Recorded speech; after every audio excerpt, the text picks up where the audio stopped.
अपनी उद्दंडता, उच्छृंखलता और सनक से संसद के सत्र को एक प्रकार से पूरी तरह अव्यवस्थित करने के बाद, सत्र के तुरंत बाद कांग्रेस के औपचारिक प्लेटफॉर्म से राहुल गांधी जी ने जो असभ्य, अशोभनीय, निंदनीय भाषा का प्रयोग किया है, वो ये दर्शाता है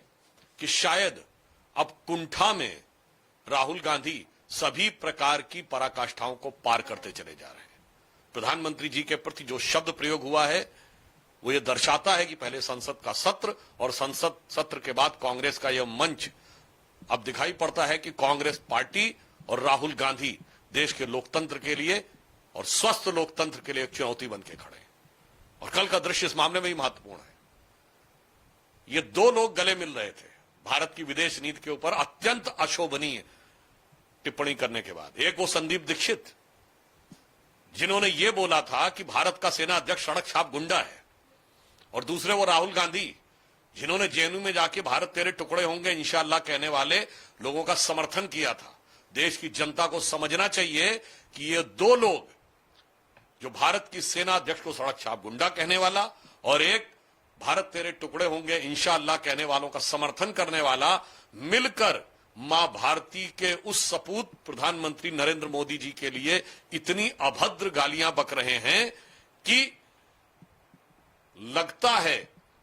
कि अब देश को भली भांति समझना चाहिए कौन देश के हित की बात कर रहा है और कौन एक गहरे षड्यंत्र का हिस्सा बन रहा है। जो कुछ राहुल गांधी ने बोला है उससे एक बातें और समझ में आ रही हैं कि अब ये उनकी उद्दंडता, विक्षिप्तता में बदलती जा रही है। यह भी बात स्पष्ट समझ में आ रही है कि ऐसा लगता है कि वो अब कुछ अपना संतुलन खोते चले जा रहे हैं। अभी तक ऐसा लगता था कि वो माओवादी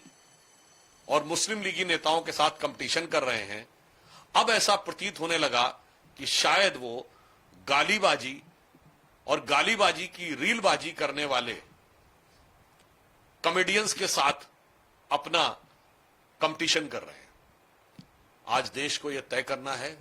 कि जो कुछ राहुल गांधी ने किया है ये किसी कुंठित, विक्षिप्त और मोदी जी के प्रति ईर्ष्या से भरे हुए,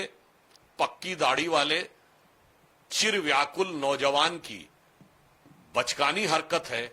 या सीमा पार के तारों से जुड़े हुए किसी व्यवस्थित षड्यंत्र के माध्यम बने हुए किसी व्यक्ति की शैतानी